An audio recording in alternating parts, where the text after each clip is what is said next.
How did you actually tell your parents? I think I kind of was beating around the bush saying, you know, that I've changed recently and I don't know if you've noticed that I've done this and that, and I think they were kind of like, oh, just spit it out. Do you think they thought you were going to say you were gay or something? Exactly. God, you're not Muslim.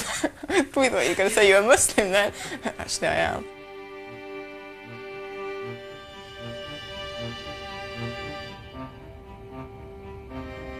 What is it that makes a woman, with all the freedom and opportunities of modern Britain, choose to become a Muslim?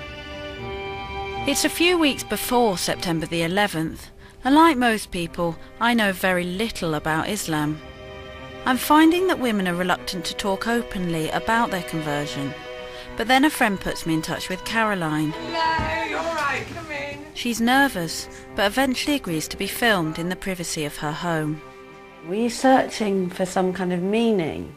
I think, yeah, but then I think if any human being doesn't ever question why they're here, then I think there's something wrong in that. And even though one part of me was saying it might upset people if I did this, I mean, I got to the stage in the January 3 years ago where I thought I have to follow this. This is the right way.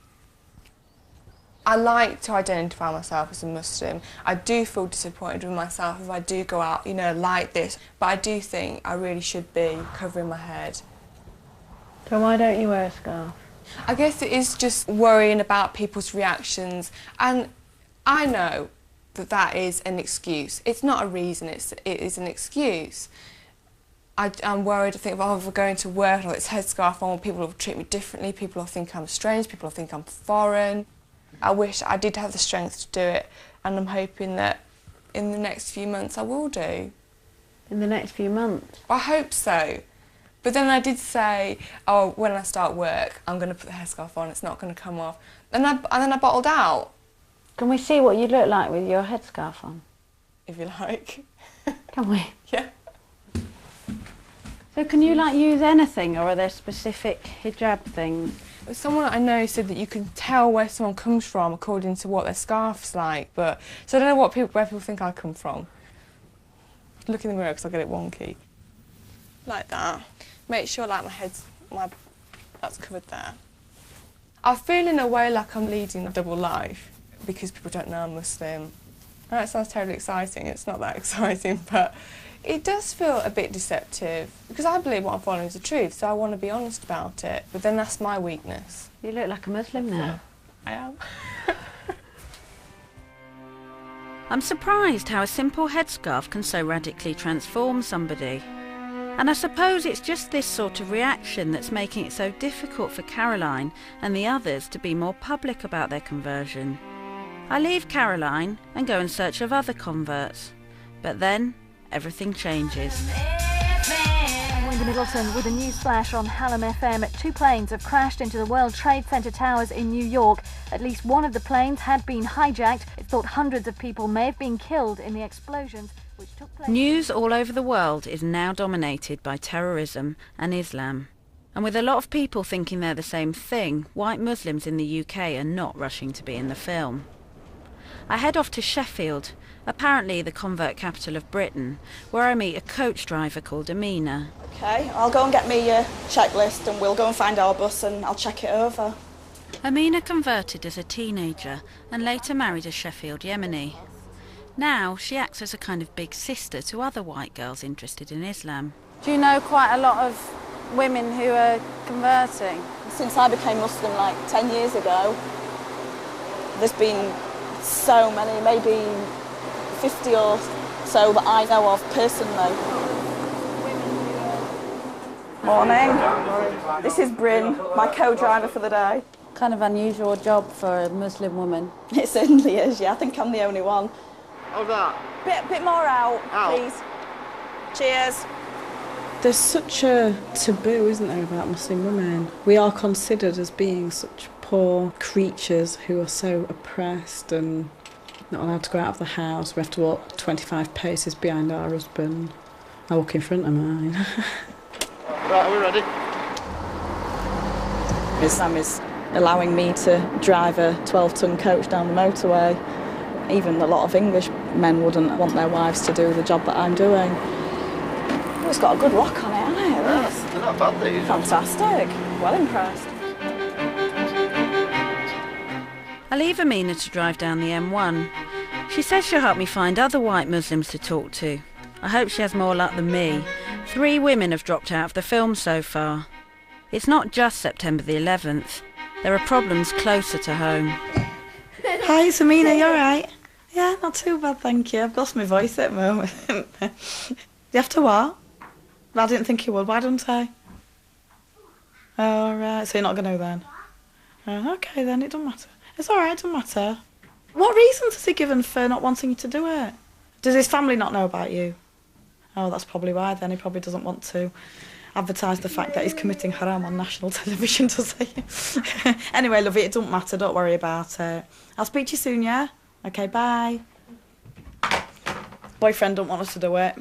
His family don't know about her, so don't think they'd be dead impressed. See, this is the thing we're going to come up against so much. She asked him like, if it was because of all the trouble that's gone off, you know, with this bombing and everything. He said no.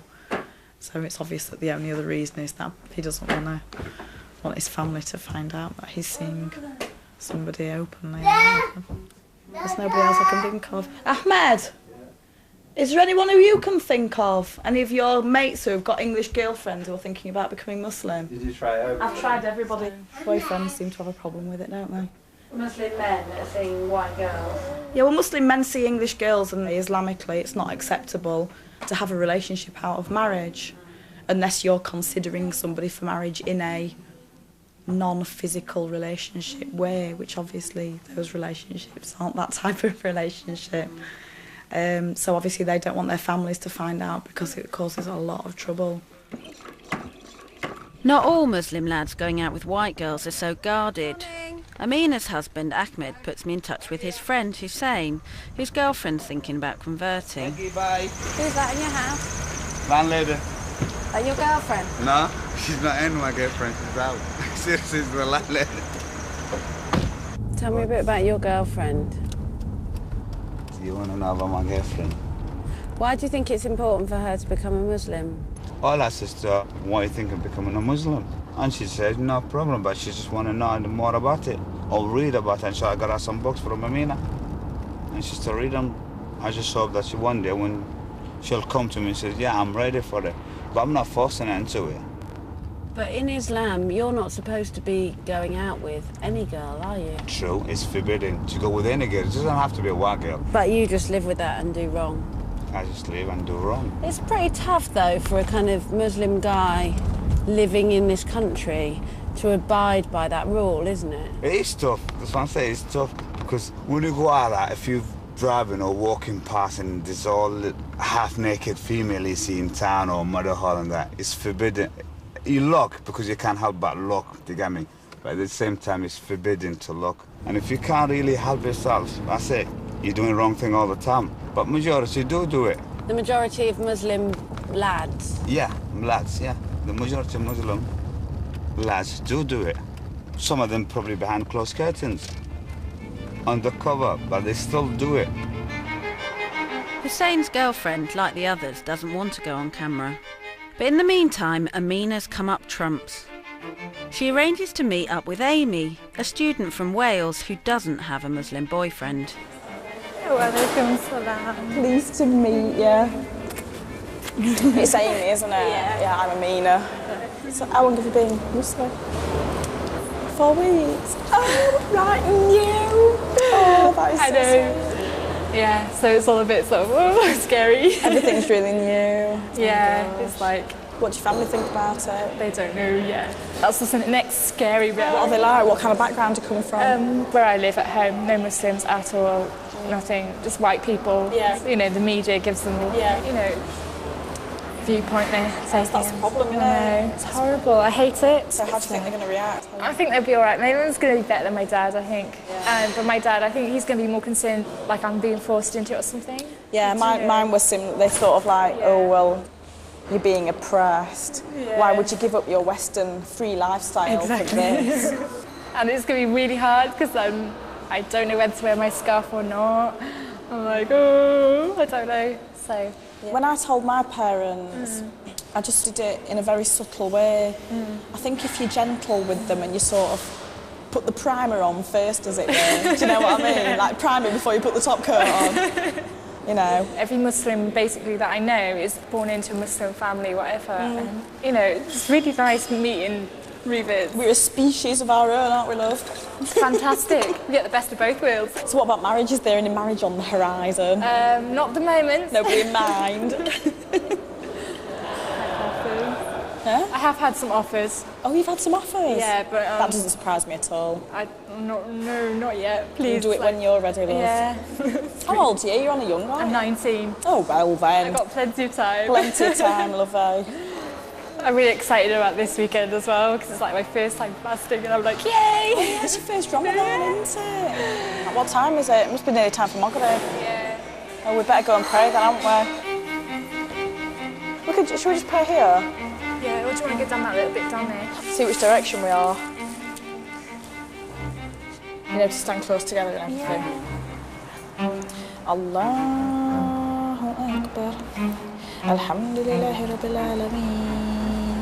صراط الذين أنعمت عليهم غير المغضوب عليهم ولا الضالين. Wendy Middleton, the top stories this hour. Within the last few minutes, it's been confirmed the US has launched airstrikes on Afghanistan. The eastern town of Jalalabad has also been the target of US raids. The Taliban have responded with anti-aircraft fire. Allah Akbar.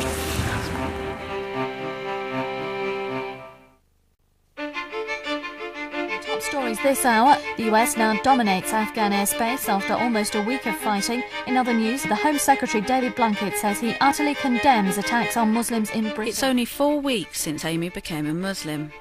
And as the bombing continues, I can't help thinking she couldn't have picked a worse time to convert. I want to know how she got into Islam. I never really believed in God. I had a few friends who were Muslims, and I asked them for books so I could respect what they believed. And the more I learned, the more it was like common sense to me. So I just decided to convert to Islam, and I'm happy. What was hard? Walking into university with my hijab on the first day, that was hard because everybody was like, what's she done? What's she done? But yeah, because some of my friends did know about my interest in Islam, but not all of them. And that was quite interesting. And how did you cope with it? I just carried on as normal. I haven't changed. I'm still Amy. What about your parents? I haven't told them yet, but I'm going to tell them soon, inshallah. I think they'll be okay. It might be a bit of a shock to see me wearing a scarf to start off with, but after that I think they'll be alright. Have you seen any of your family since you've become a Muslim? I saw my brother the week after, and he came to visit me, and I took my scarf off then. I've got to admit, yeah, okay, it might have not been good, but I took my scarf off while he came to see me. It was only for a few hours, but I felt I wasn't ready to tell him. As long as what's in my heart is right, then that's what matters, really. Yeah. I think as soon as they see that I've not changed, they'll be alright. I hope. Please, Mum.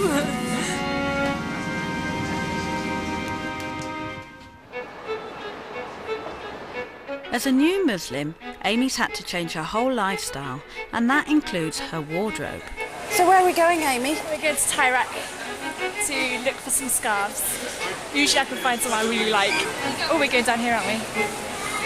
Most people wear the sort of black ones, don't they? I find them too boring. So are there sort of rules about what you can and can't wear? See-through ones are not a good idea because they're like obviously showing your hair. I can't wear that because you can see straight through it. But it's really pretty. It's just a shame, but... And you're not allowed pictures either, like of animals, like dogs. No, no, no. Do people comment on them? Sometimes some comments I've had, it's like, oh, it's too bright, it makes it really pale, blah, blah, blah. But that's, I think it's only people who can't like actually handle the fact that I am Muslim and I'm white as well. Do you think that's harder for people to accept? Well, being white and Muslim, I think so. Right. There we go. Have you got a mirror? Yes, it's just one on the Thanks. door.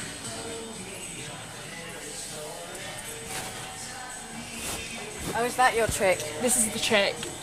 So that looks quite nice, don't you think? Yeah, I do. I like this colour, it's nice. And how did you decide what style to wear? I just copied my friends. Because I find, like, you know, some people, they put a pin there and then they take that bit up there like that. I can't do that. It's too complicated. So what do you do? I just put a pin, like a safety pin. Did you worry about looking nice? No, I don't care how I look. Don't you? No. Can I have these, please? Thank you. Top stories at 3. A passenger plane has crashed in New York in the residential Queens area of the city. Prime Minister Tony Blair has spoken to say it's too early to tell whether it was a tragic accident or related to terrorism. Other communications. You seen footage yet? Is it a terrorist attack?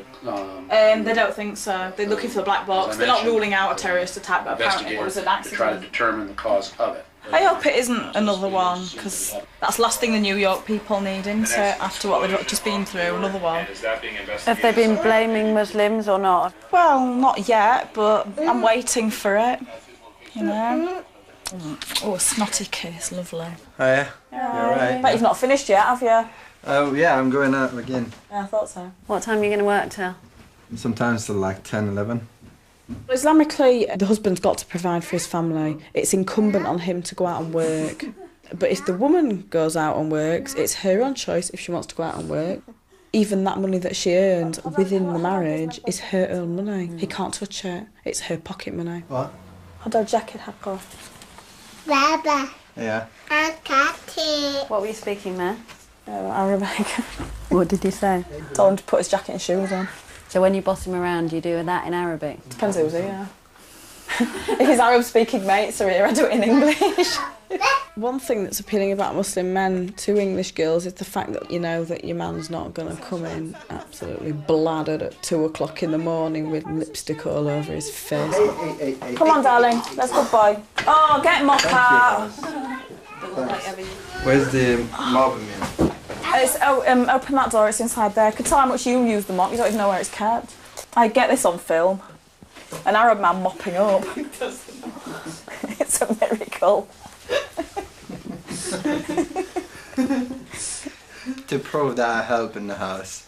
That's documented now. First time ever. No, he's good actually. Assalamu alaikum. Assalamu alaikum.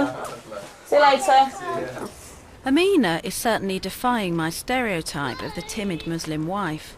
She's never home long enough to be chained to the kitchen sink. And the escalating conflict with Afghanistan is politicising her life. Headlines. Tony Blair's been rallying support for the war on terror, saying no one should forget the appalling atrocities of September the 11th. The Prime Minister claims there's now a flood of evidence proving Osama bin Laden's guilt. Meanwhile, British Muslims have been calling for an end to the bombing, and in Sheffield, an anti-war protest is gathering pace, with new demonstrations being organised for tomorrow. It's one of ours as well. What is this demonstration about? About the persecution of Muslims in Afghanistan. Obviously we're not saying that what happened on the 11th of September is right, it's not, it's completely wrong, but two wrongs don't make a right, and that's what it boils down to. I'm English, I'm proud to be English. I was born and bred in England and I love this country so much, yeah. But the way that things are going, I don't feel comfortable here anymore.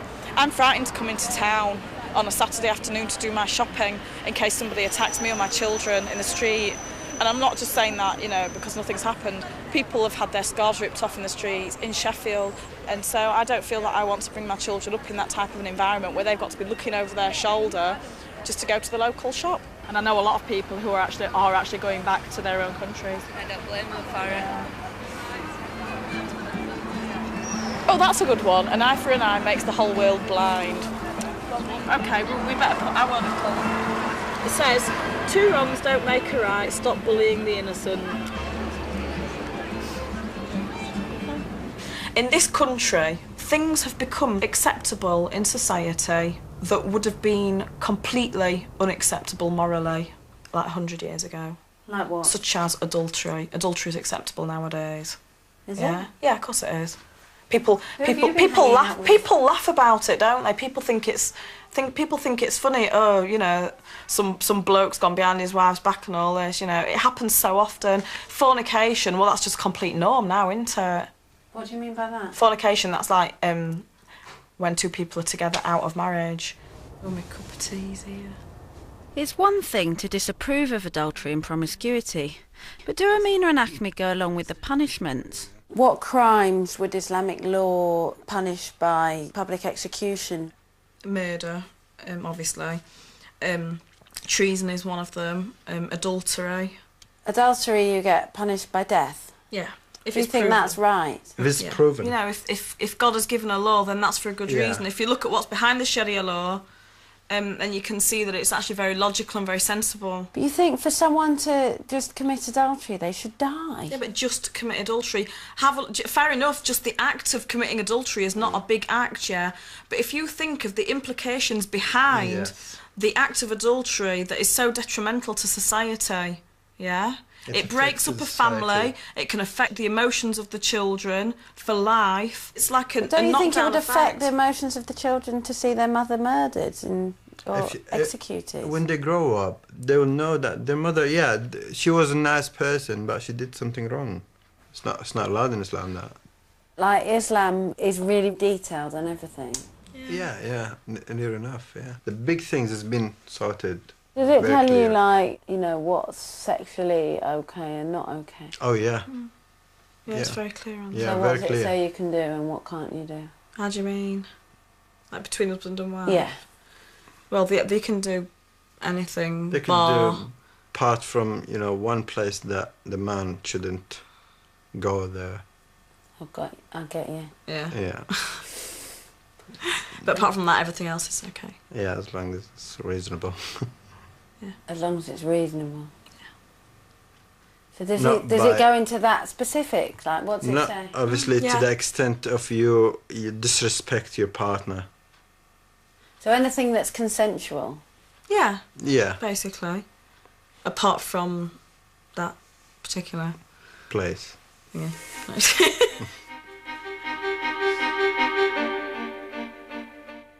The Northern Alliance have captured the Afghan capital of Kabul after the Taliban fled the city. The United States has ruled out any pause in the military campaign in Afghanistan during the holy month of Ramadan.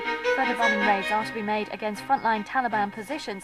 Specialist US forces are also... It's Amy's first Ramadan, the month when Muslims fast between sunrise and sunset. Every evening she meets with the University Islamic Society to pray and then break her fast. As prayers get underway, we have a problem. Just like in a mosque, men and women are strictly segregated. So with men on our crew, we're not able to film Amy praying. Have you asked some of the sisters, have they said no? They weren't happy with the guys going in the sisters' area. It wasn't about what we were filming. Yeah, you can't do that either. Could we pull the curtain aside and film from this side, just a shot of Amy? Just a shot of Amy, yeah, I think we can... I mean, the thing is, you go to lectures, everywhere you go, you have to mingle with men. But as soon as you come to the prayer room, everybody goes, oh no, got to keep separate, got to keep separate. So what do you do?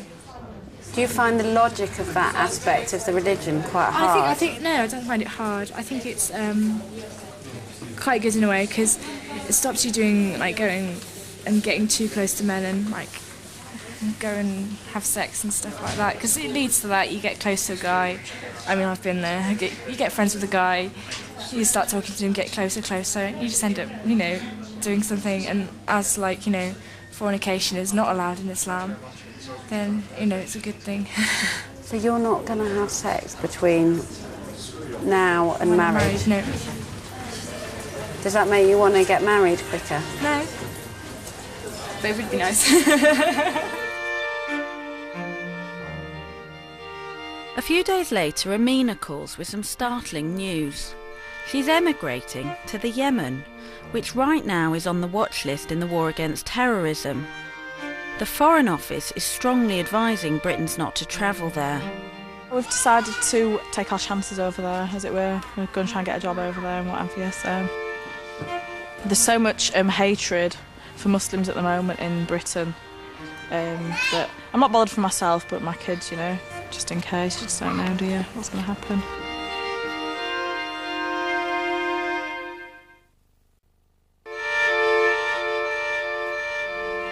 I suppose in all religions, converts are notoriously zealous, and for all the white Muslim women I've met so far, the rules and regulations of Islam seem to be the dominant issue.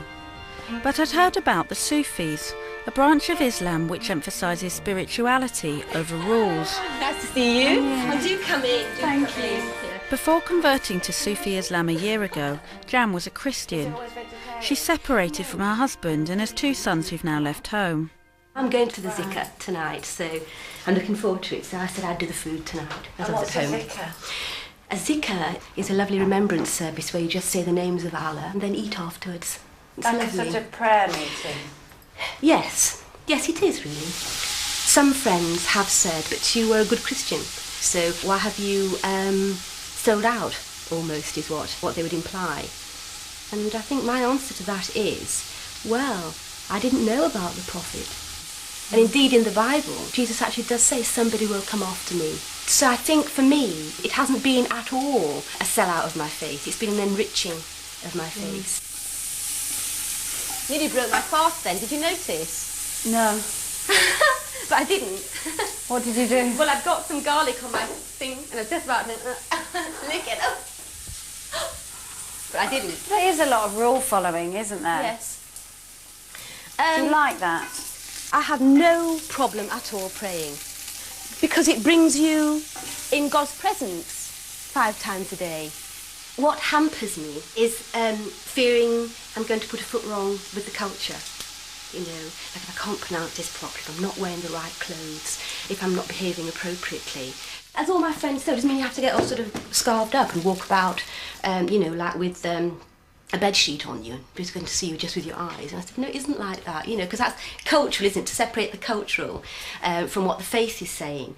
The faith is saying to dress modestly and to cover yourself appropriately and to not dress in a way that is provocative. Cultures interpret that differently, don't they, as we've seen in Afghanistan and various places like that. But you do things like shake men's hand and Yes. be in a room with a man and Yes. all of that intermixing. Yes. I can't see myself making that shift very easily because I'm an English woman. I see men and women. Men and women come to my house. I see men and women at work. If it is in the Quran that you shouldn't be in the same room as a man on your own who's not family, then... I feel the way that I deal with that for myself is what your intention is. I just find it really difficult. I really do. And I think that... And I'm still struggling with many aspects of that, and I can't deny it, really. There are issues about the whole thing that you're meant to question, but you can't just go around sort of thinking, well, this is what I think, you know, and it's not fair for women. I think, you know, like looking at what I was like in the 70s to how I am now. My mum and my sister and I went to Greenham Common. I had orange hair that was like 1/4 of an inch all over. I used to wear dungarees. I never burnt my bra. I never did anything like that. I didn't go to that. I thought, what's all this about? But I was a right-on feminist in those days, really. And it was essential. I mean, it wasn't until, what, the 60s that we could own our own property in England. We could have a bank account without a husband having to sign the cheque. Islamic women have always had those rights. If I stick to what the Quran says to me and what the message is, it's very clear to me that I have total equality. Just do as it says, and nobody can argue with me on that. It's Friday lunchtime, Jummah prayer, and a more traditional scene at the Yemeni mosque. In a few days, Ahmed, Amina and their 2 young children leave Sheffield. I meet Ahmed to talk about what life in the Yemen will be like for his English wife. Reverts, when they go to Arab country, they will be treated very, very highly. Like this person left the West way of life, the freedom, whatever they name it, to become a Muslim. To wear a hijab, that's a big thing for a woman. When they see like one like Amina, they treat her with really high respect. Is it different, though, being married to a white Muslim? I've been long enough in this country to know the mentality of the women in this country, obviously. So I knew what I was getting into. I was prepared to. You were prepared for Amina? Yeah, yeah. She is a strong person. She's got a very strong personality. But I was preparing to her. I know how she thinks. I know the way she is. Who wears the trousers in your house? The house is her kingdom. That I leave everything in the house to her. Sometimes she gets overexcited, and then I'll have to take control then. Oh, Ahmed! Oh, you big turd! Wait a minute. Today, I mean, I would be nice. Oh, shut up. Everything's packed. Here. Thanks. When I bought her to do this work. I forgot. Till you go to Yemen? 2 days. Have you got your burqa in there? Niqab, yeah. Look, it's here. Oh, that's lucky. Do you wear that the whole time? When there's like a lot of men around and I don't feel comfortable, like some of the markets in Yemen get very, very busy with blokes. With me being English, I am taller and I am a lot whiter than most Arab women. I've got blue eyes. In the Arab countries, they find this very attractive, so to save myself any type of hassle. God, and do you walk around like that? Yeah. It's all right. You can see and everything, it's not a problem. I drive with it on. You don't? Yeah. You can see perfectly well. It's like having black windows on your car. And then if you want to see, you know, more, you just lift the thingy up. Like that. You look like a tent. Cheers. Don't you mind that? No. I'd rather be seen as a chaste, modest woman than a slapper, to be honest. I mean, obviously, a bloke in the street isn't gonna fancy me over fancying somebody with a short skirt and a good pair of legs. There's 2 blokes here. Would you guys find me attractive in this lot? Or would you rather look at a woman in a miniskirt? You can answer, Mr. Soundman. I think that was a no. No, exactly. So you don't find me attractive, which is good. That's the idea.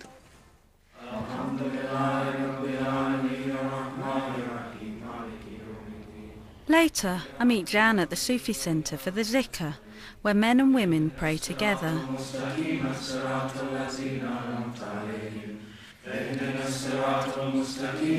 The first time I went on my own to the Sufi Centre. I didn't know what to do, whether I wore a scarf, how you behaved, where you sat, what you did. And I asked, and the person that ran the centre said it doesn't matter, don't worry about that, you know, you aren't here to worry about a scarf. That stays with me too, sort of comments like that. It didn't seem dogmatic. It didn't seem you will do this, you won't do that. So it didn't seem as exclusive. So there seemed like a way in for me, really. You getting help here, Lovey? Looking at the Quran, it's a perfect way of life for me if I keep on the clear message it's giving me. And it's very simple. To love people, to care for people.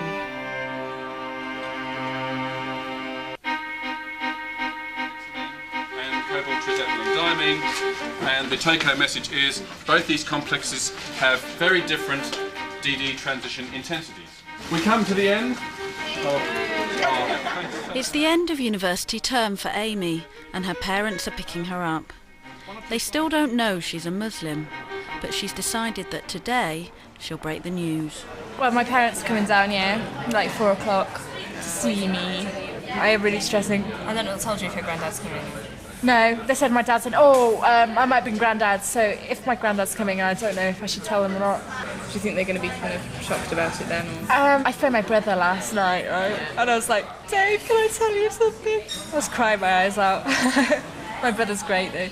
And he's like, yeah, it's cool, don't worry about it. I'm just like scared they're going to ask like really awkward questions. You're going to like tell them not to get your Christmas presents then? No, because I just take them as random 25th of December presents, because that's what I'm giving now. I've got Christmas presents for them as well. So you don't mind if we buy you Christmas presents? No, you're quite welcome. Should be alright though, I hope.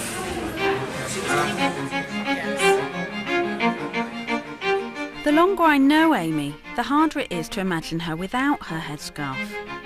I want to see the girl her parents expect to see. She invites me round to her flat to show me photos of the old Amy. Hiya. Hi. Come in.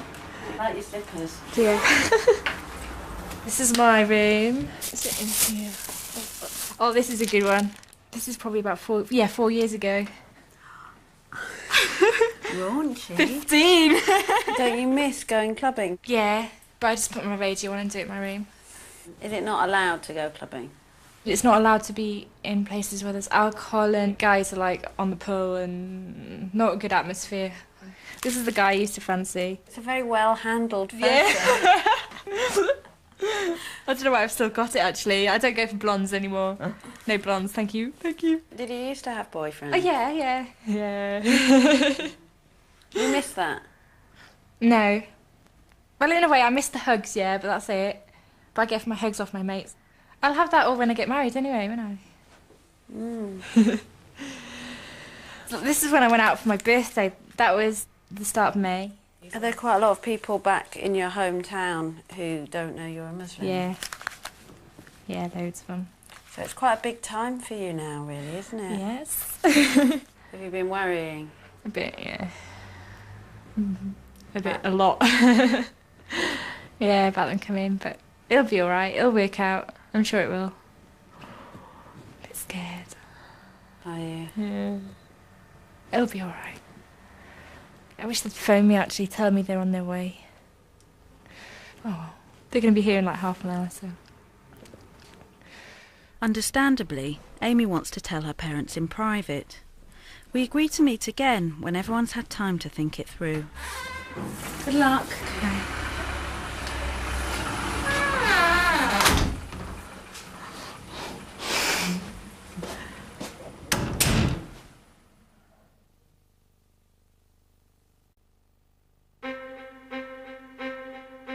I left Amy with one of the most difficult tasks converts are faced with, breaking the news to their parents. A week later I go to Amy's hometown in Wales to find out how it went. Her mum didn't want to talk about it, but her dad and brother agreed to meet me for a drink. Pint of IPA, please, and a lemonade. But it was my wife who told me. They went shopping, so I went for a walk, and when I got back to Amy's flat, she told me, you know. Thank you. I was a bit shocked to start with, but then, you know, when you What did your wife say to you? I think Andrew was a little embarrassed walking around Sainsbury's with Amy, wasn't she? She was, yeah, to be fair. Because Amy had a scarf on? Yeah. My mum's probably the one who's took it the worst out of the family. She's always believed for women to be sort of independent, and she's always sort of, you know, tried to teach my sister that, and then, you know, without the understanding, just thinking that women are the ones that have got to stay at home, and that it's a bit of a shock in that way. I think it was the covering on her head that really upset her the most, wasn't it? Yeah. Why is that hard for us? I don't understand it personally. The way my sister's explained it, it's like, you know, to wear the headscarf is to sort of keep you special for your sort of loved one. But I don't understand why a headscarf keeps you special in any way. What about when you first saw her with the scarf? It didn't bother me much at all. No, it didn't, no. She gave me a few books to read. I haven't read them all, I've only read a little bit. But I can see, you know, yeah, why she's done it, yeah. I mean, I think she's... because it's a complete way of life, isn't it, she's doing? And she seems very happy with just that complete way of life. Do you think there was a side of her that was kind of like, didn't feel like she fitted in and so was looking for a different path? Yeah, you know, she never wanted to go out and, you know, get drunk and go to nightclubs and all that like her friends did, you know. And in that way then she never sort of fitted in, you know, and now she does because she's got people around her that sort of do the same thing as she does, you know. I suppose living in Pembrokeshire was a bit of a square peg in a round hole, wasn't she? She comes across as a lot happier now than what she did when she was in school. Yeah.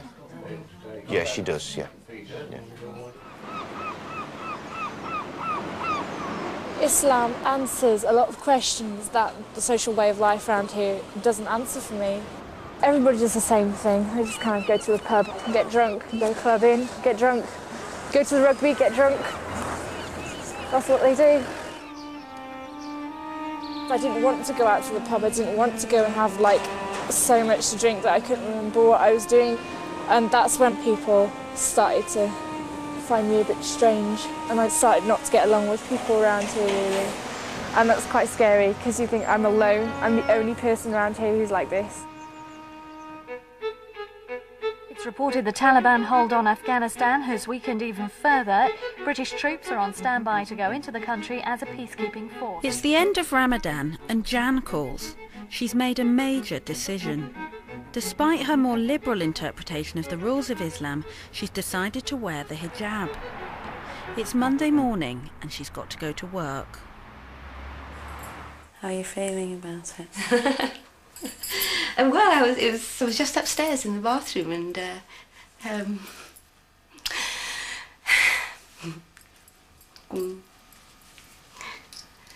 Yeah, I feel quite emotional, really. Why are you going to start wearing the scarf? To wear a scarf, for me, as an English woman in Islam, is a real statement. And I really feel I want to do it, and it just feels the right time to do it. I think what makes me feel a little upset is, I think, I'm moving on, isn't it, really? Because people have known, some of them, my friends at work, know that I've been looking at this faith. But to actually go today with a scarf feels quite a journey, really, I suppose. I'll be all right in a minute. I will compose myself. Have you thought hard about what scarf you're going to wear? Yes, I did. I did. I've seen a lot of people wearing scarves in different ways, and I think I quite like this way, and it seems acceptable and doesn't feel too covering for starters, for beginners. What I'll be like in 5 years or whatever. Also, I put a top on too because I'm a bit exposed to pray like this. So you wouldn't go out in that t-shirt then? No. Did you used to? Yes. It's amazing how you sort of change, isn't it? As I look over my clothes now, I think that's probably not appropriate to wear. What have you got in there now that you wouldn't wear? This is quite a favourite skirt of mine, actually. I really like this skirt. But it's got slits at the side, you know? You do have to sort of think about your clothes more. You see, that skirt I couldn't wear anymore, because it's, you know, it's quite tight too. This is a bit short. I don't know. A bit figure-hugging too, isn't it? Mm. You see, you've got to be so careful. That would show your bum, wouldn't it? Show bum. I quite like bright scarves, and I quite like flowery ones too. I wondered if that was partly the hippie in me that was. Flower power and all that. Make love, not war. It's still the same today, isn't it? Show love. And not make love anymore. Not. You're not supposed to do that, are you? Well, I think yes. I think interestingly enough, the Prophet didn't deny it, did he? I mean, the Prophet didn't sort of object to that, did he? In fact, somebody once said to me, the Prophet was a whole man.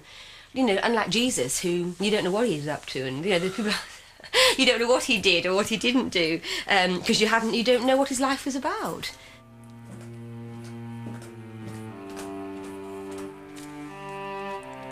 I don't think that I'll go today with any expectations of myself. I'll just get on with my working day. But I think from now on, I will begin to slowly but surely be more Islamic in the way I am, really.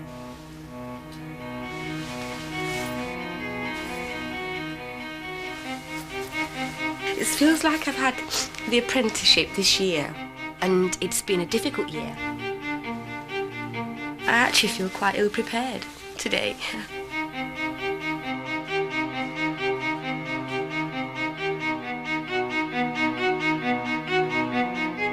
Emotions are running high in Amina and Ahmed's house too.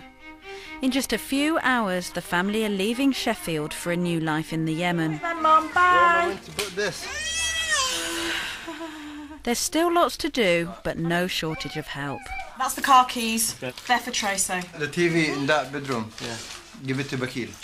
Oh, and also, Abdul Malik, in the back of the car is a computer. It needs to be dropped off at YL and Layla's house. Okay? Yeah, okay. You get all this? Yeah. A lot of people I know who have become Muslim, one of the things that's drawn them to Islam is the strength and the bond between the Muslims. I don't think I would have had that type of quality of relationship with my friends before. How are you feeling, Papa? Upset. Sad. She's leaving us. I'll probably cry before she goes. We're always there for each other. Whenever somebody needs something, like for instance someone's had a baby, the rest of us will be there sort of helping out and cooking meals and making sure that they're okay. But that's Islam. It brings people together. Ahmed! Abdul Hamid's here!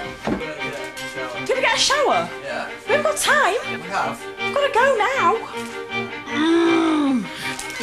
Yes, darling. Can I take photos back up as well? Yeah, please. Our car's here. Any strong men in the house, please? Right, that case can go downstairs. I hope I haven't forgotten anything.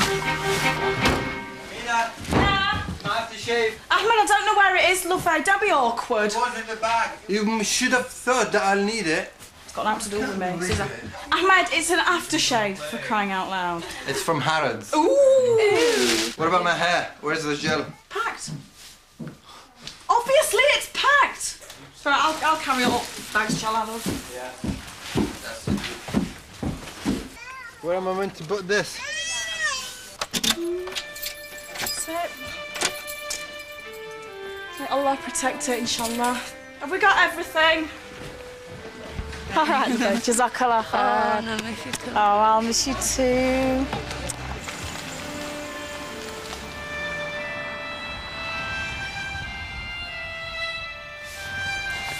She'll be back soon, hopefully.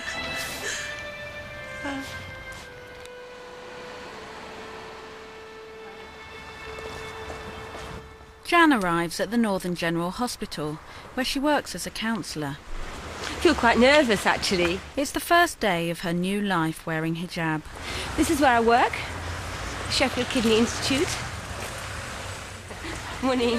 There isn't anything for me, is there? Liz Lidget was asking. Yeah, okay. asking if you were here.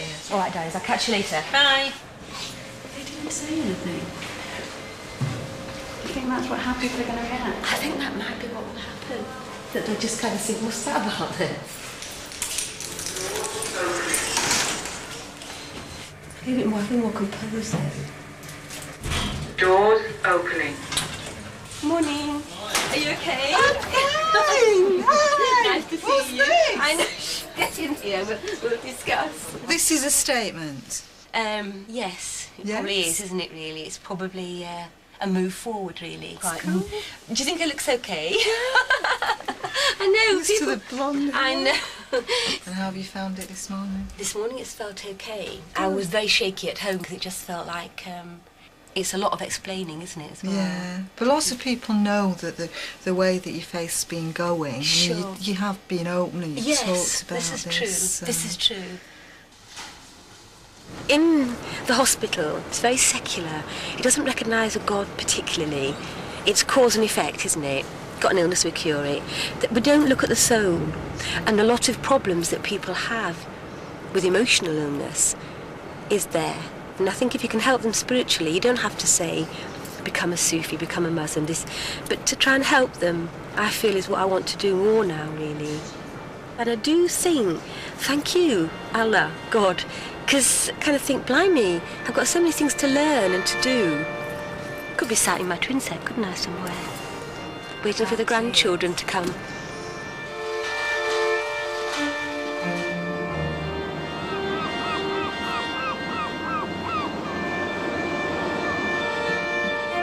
If I can cope now, I can stick with it.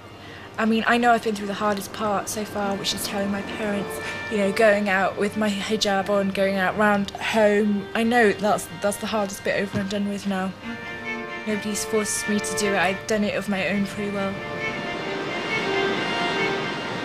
I'm a British Muslim. That's what I am. You know, I have my Islam and I have my British culture as well, you know. Good on England, good on Britain. Find out more about the history of Asian and Muslim people in Britain and visit that address, channel4.com/blackhistorymap. The season continues Thursday, 9 o'clock. Dispatches investigates some trouble at the mosque, an in-depth look at what can be an exploitative place of worship. Politics a la Bremner, Bird and Fortune next. A Westminster fully turned on its head, moments away.